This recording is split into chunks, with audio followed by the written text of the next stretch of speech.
Olá, boa tarde. Sejam bem-vindos a mais uma edição de Mercado e Companhia. Vamos aos destaques de hoje a partir de agora. No Brasil, o preço do milho atingiu o menor patamar em mais de 40 dias e consultoria afirma que onda de preço alto no Brasil está mudando. Temperaturas baixas e frio no sul do país. Geadas atingem áreas rurais e produtores temem prejuízos em culturas como o feijão. União da Indústria de Cana-de-Açúcar afirma que o setor entrará em colapso sem medidas urgentes do governo.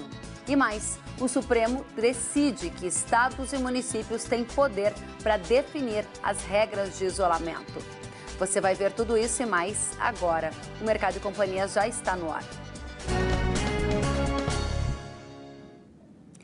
O preço do milho na Bolsa de Chicago atingiu o menor valor dos últimos 13 anos. E no fechamento de ontem, o contrato futuro para maio chegou a ser negociado então a $3,19 por bushel. Cotação mais baixa desde outubro de 2006. De acordo com a Agrifato Consultoria de Mercado, a queda no preço do petróleo e a redução na produção do etanol são os fatores que sustentam as cotações do milho nas mínimas históricas lá fora. Isso já reflete no mercado interno brasileiro. Por aqui, o preço do grão atingiu o menor patamar em mais de 40 dias e chegou a R$ 52,20, de acordo com o indicador Esalq BMF Bovespa. Hoje, os contratos futuros do petróleo chegaram a ser negociados abaixo de $20 o barril na Bolsa de Nova York, depois do relatório da Organização dos Países Exportadores de Petróleo destacar o impacto sem precedentes observado na demanda por óleo durante a epidemia, enquanto a projeção para a oferta foi reduzida. Com isso, a Carlos Kogo, Inteligência em Mercado, afirma que a onda de preço alto para o milho no Brasil está mudando. Vamos conversar já com o Kogo, que está ao vivo conosco. Kogo, quer dizer que o preço do milho terá que tendência de preço de agora em diante? Primeiramente, boa tarde a todos. A tendência agora, no primeiro momento, é essa acomodação dos preços. Eles sofreram uma retração, tentando se aproximar um pouco mais das cotações internacionais, que estão em baixa, para que o Brasil possa viabilizar a exportação na segunda safra de milho no segundo semestre. Senão o mercado brasileiro vai ficar abarrotado e essa tendência de baixa ela pode ficar bastante acentuada. E quais foram os fatores que levaram ao preço do milho aqui no mercado doméstico registrar uma das cotações mais baixas em 40 dias? Veja bem, desde que explodiu a pandemia de Covid-19, essa brutal queda do preço do petróleo, que perdeu praticamente 50% da cotação, ela espreme totalmente a cotação do etanol de milho nos Estados Unidos e do etanol de cana no Brasil. Só que os Estados Unidos absorvem de 40% a 43% da sua safra para processamento de milho e uso de etanol. Já está se falando de pelo menos 20 milhões de toneladas a menos, quase 40 usinas de processamento já paralisadas e os preços caindo, porque há uma sobreoferta nos Estados Unidos. No próximo relatório eles vão elevar os estoques de passagem, vão reduzir o uso de etanol e esse milho vai ficar à disposição do mercado internacional. Isso significa pressão de baixa. O milho está sofrendo, que ela é muito mais do que a soja, a pressão baixista da Covid-19. Agora, você mencionava que o preço do milho brasileiro vai ter que cair para ser competitivo e conseguir aproveitar o mercado exportador. Mas um dólar a 5,25, que foi praticamente o que nós vimos na máxima do dia de hoje, não faz uma consequência que é deixar o produto brasileiro mais barato e mais competitivo? É o que está acontecendo com a carne bovina, por exemplo. A nossa é uma das mais competitivas do mundo. Por que não acontece com o milho, Kogo? Perfeitamente. Não, acontece sim. O milho brasileiro, durante uma boa parte do tempo, ele se manteve com cotações razoavelmente equilibradas, né? Se a gente mostrar o gráfico, vai entender bem isso, né? Vamos mostrar esse gráfico, então, Kogo, que você está no ar. Perfeitamente. Fica bem mais fácil de explicar, porque você veja que a linha vermelha representa a cotação do milho norte-americano embarcando no Golfo do México, já convertido, claro, para 60 quilos, fica mais fácil visualizar. E o milho brasileiro na linha verde, lá no interior do Paraná, ou seja, lá tem o estágio do frete para levar até o porto. Então, a gente ficou barato, realmente. Então, ficou tão barato ano passado, ou seja, ficou abaixo da linha vermelha, e exportou o maior volume de milho da história. Naquele outro pico lá de 2016, a gente fica caro com uma quebra de safra, similar ao que acontece agora. Aqui teve uma quebra de safra de verão, aquele ano foi uma quebra na segunda safra, E aquele ano foi um dos anos que a gente menos exportou nos últimos 5 anos. Agora, esse ano, a gente já começa a ficar caro, ou seja, a linha do preço no interior já está colada da linha no Golfo, ainda tem um frete até o porto. Ou seja, ainda teria que ter um deságio de preço em dólares no porto, ou seja, o preço em reais mais barato no interior para que o nosso milho ficasse viável para exportação. Bom. Então, essa convergência é que o mercado vai começar a buscar agora, se a gente quiser realmente exportar. Então, vamos avançar mais um degrau nessa conversa, Carlos Kogo. A gente pode tirar o gráfico agora para que a gente avance para o outro ponto, que é o seguinte: as vendas antecipadas de milho estão em patamares recordes, ou seja, lá em Mato Grosso, a safra 2021, que não foi nem semeada do milho do ano que vem, já está com mais de 20% vendido de acordo com a IMEA. Qual vai ser o efeito dessa queda do preço? Quem vai gerar uma oportunidade a partir dela? Quem fez essa venda de espada e quem está fazendo fez muito bem, né? Se protegeu, né? Veja bem, no espaço aí de menos de 15 dias, a gente saiu de um indicador de milho em São Paulo de R$ 60,14 para R$ 52,00, uma queda de praticamente 15%. E lá fora, esse contrato que você mencionou, ele já caiu desde o pico dele lá atrás, em maio do ano passado, ele já caiu 30% em dólar. Claro que o dólar está fazendo um colchão em cima disso, está segurando um pouco essa cotação. A gente não está falando de cotação desabando. Agora, a cotação, num excedente de oferta e pressionada lá fora pelo petróleo, ela vai ter que baixar uma cotação um patamar bem mais baixo para a gente poder manter o ritmo de exportação. A gente está protegido numa parte da safra, tanto a atual como a futura. O restante não está desprotegido, está em aberto. Vai ter que haver uma recompensação de preço para se alinhar ao preço internacional, porque a gente não suporta toda essa sobra de mercadoria dentro do mercado interno. São 42 milhões de toneladas de excedente de milho aqui dentro. Bom, para a gente responder a duas perguntas que ainda faltam. Quando eu falo de oportunidade, o produtor de aves e de suínos viu o custo de produção na altura, enquanto no mesmo tempo o preço das carnes estava caindo, destas carnes, ou seja, uma relação que não estava equilibrada. A mesma coisa o confinador, diante de custo de reposição alto, preço em alta. A minha pergunta objetivamente para o comprador: tem oportunidade na mesa hoje, Carlos Kogo? Exatamente, sim. A resposta é sim. Inclusive, a gente tem mostrado, os gráficos já mostram o custo de produção, tanto de suíno como de frango, eles já estão encostados do preço, ou seja, já estão com margem zero nesse momento. Então, sim, tem uma oportunidade para o comprador, para que a gente possa ampliar nossa produção de suíno e aves, e quem sabe até ampliar os confinamentos, que estavam bastante desestimulados esse ano, e manter o ritmo forte de exportação de carne que o Brasil tem mantido nesse ano de 2020. Para encerrar, então, tem uma oportunidade interessante. Importante, está claro a sua mensagem, o risco climático é algo que pode inverter esse cenário que você está sinalizando que existe hoje. A curva parece que estabilizou com uma leve tendência de queda para o milho, só que nós não estamos considerando nesta conta o risco climático. O frio chegou antes e a gente vai já trazer mais detalhes da previsão do tempo. Qual é o seu radar para clima na safra de milho impactando em preço? Perfeitamente, com uma percentual não tão grande como se esperava, mas foi razoavelmente extensa a área plantada fora da janela ideal. Se houver uma quebra por frio antecipado, por geadas, a direção e o viés de preço ele pode se alternar de acomodação e baixa para alta novamente. Ou seja, tudo muda muito rapidamente, especialmente nesses tempos que estamos vivendo, né, Carlos Kogo? Volte sempre, viu? Um prazer recebê-lo. Muito obrigado. Boa tarde a todos. Obrigado. Para você também, uma boa tarde. E o fator clima pesa muito na formação de preços e a gente aqui tem antecipado para você diariamente a condição da semana e a tendência para os próximos meses. Já quero dizer que aquele frio que nós dissemos que atingiria o pico na semana, de acordo com a SOMAR Meteorologia, isso se confirmou. O frio chegou com tudo em áreas do sul do país e agricultores registraram geadas em áreas rurais. Vamos ver. O produtor de feijão, Laércio Dalla Vecchia, nos enviou algumas imagens da lavoura dele em Mangueirinha, no Paraná. Segundo o agricultor, a geada deve gerar perdas. Estamos na cultura do feijão. Estou com o sensor aqui na altura da cultura. Está marcando menos 1,7 grau.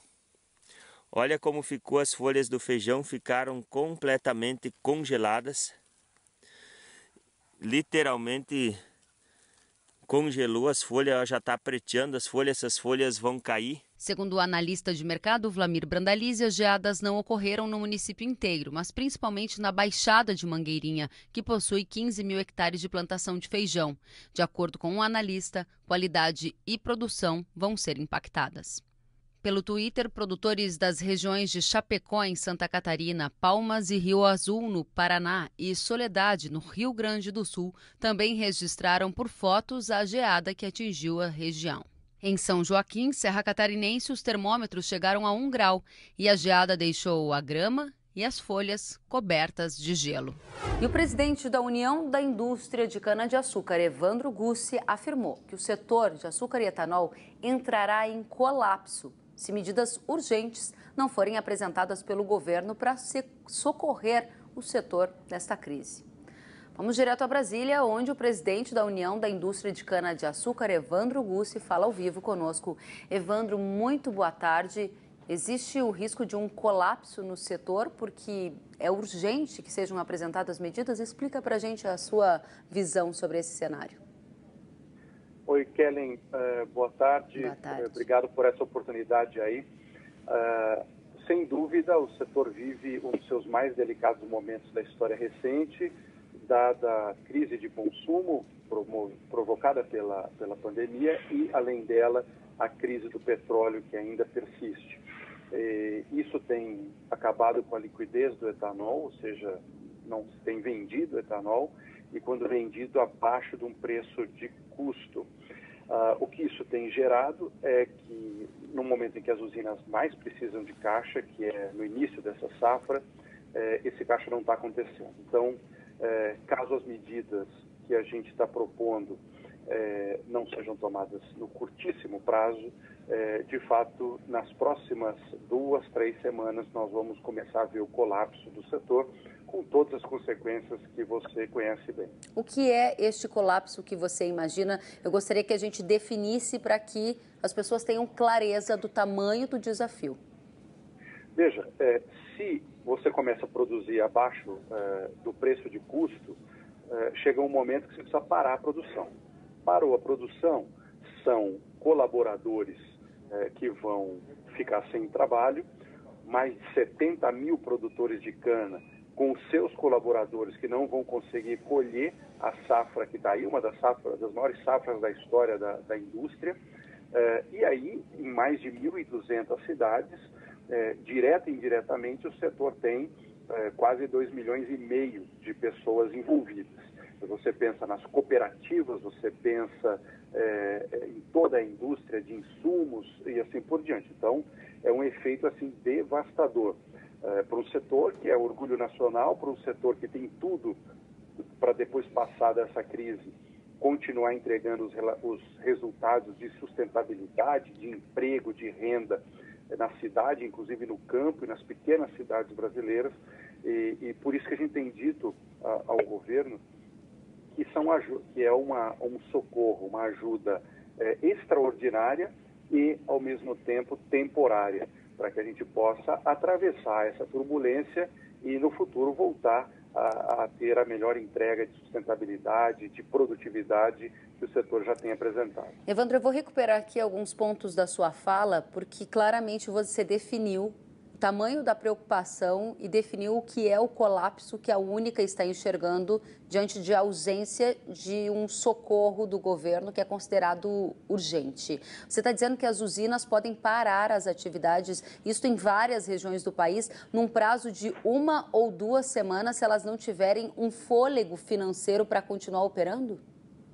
O que a gente diz se dentro de 1 semana não forem apresentadas essas soluções, em 2, 3 semanas nós vamos ter usina começando a parar, porque ela não consegue, não é ganhar dinheiro, não é lucrar, não estamos falando disso, nós estamos falando de manter a atividade, porque você trabalha hoje abaixo do custo, amanhã abaixo do custo, num setor que envolve grandes investimentos, sobretudo nesse início da safra, ou seja, o efeito de fato é devastador para pequenas, médias e inclusive grandes cidades do Brasil que estão atreladas ao setor sucroenergético. Tem ali a vida da cidade, a vida econômica. Sim. De 1.200 cidades no Brasil é profundamente atingida caso isso aconteça, e é o que a gente quer evitar, e é o que o Ministério da Agricultura e o Ministério de Minas e Energia têm observado com muita sensibilidade os riscos iminentes que a gente tem. Evandro, nós temos uma equipe em Brasília que diariamente está pautada para saber ou buscar saber quando que o plano de emergência para o setor de açúcar e álcool vai ser anunciado, açúcar e etanol. E a gente recebeu ontem informações de algumas fontes lá do governo que alguns até disseram desconhecer quais seriam os pleitos, o que dá um sinal de que esse plano de socorro pode estar ainda numa fase muito inicial, enquanto outros setores do setor agropecuário já foram atendidos pelas medidas econômicas anunciadas pelo governo há cerca de 1 ou 2 semanas. O que está acontecendo, Evandro, na sua visão? O governo não sabe das necessidades ou não começou a trabalhar nesse plano, ou ele vai ser anunciado ainda nos próximos dias? Qual é a sua visão? Olha, essa fonte está mal informada, eu ousaria dizer, porque nós temos tido conversas frequentes com a ministra da Agricultura, a ministra Tereza Cristina, com o ministro Bento Albuquerque, ministro de Minas e Energia. Ambos conhecem bem os pleitos e têm feito um esforço assim extremamente vigoroso para que eles sejam entregues no menor prazo possível. Então, de fato, esses dois ministérios que são os responsáveis, cada um a seu modo, por encontrar soluções para esses processos, estão trabalhando a todo vapor, tanto os seus times técnicos quanto os ministros, e óbvio que prazos cabem mais às autoridades do que a mim dizer sobre eles. O meu papel é dizer, olha, se não acontecer com urgência, o resultado vai ser um colapso, e aí os remédios que estão sendo pedidos já não vão mais resolver o problema, e aí nós vamos depender de outros que sejam ainda mais fortes e mais custosos para salvar a gente desempregada, salvar a usina que parou, o produtor que não vai conseguir receber pela sua cana, tendo gastado já o ano todo nela para poder colher agora. Então, prazos ficam para as autoridades. Okay. Para mim, fica o alerta. Agora, que Tereza Cristina e Bento Albuquerque têm trabalhado violentamente nesse processo, eu sou uma das principais testemunhas. E o mesmo vale também para parlamentares, a frente parlamentar, deputado Arnaldo Jardim, a FPA com o seu Moreira e todo o seu time, tem feito um belo trabalho nesse sentido. Evandro, nosso tempo já esgotou, eu preciso só de uma única resposta. São vários os pleitos do setor de açúcar e etanol para esse plano de socorro que é emergencial. Qual é o principal? Se o governo não atender todos, pelo menos um que ele tenha que fazer imediatamente, qual é esse? Eles não funcionam assim. Os 3 pleitos que a gente pediu, que é um financiamento para fluxo de caixa com garantia em etanol estocado, ao lado do aumento da competitividade do etanol pela CID sobre a gasolina e uma redução temporária do PIS/COFINS, os 3 formam um conjunto que sem eles esse colapso vai acontecer. Sentiu falta de algum conteúdo? Acesse canalrural.com.br.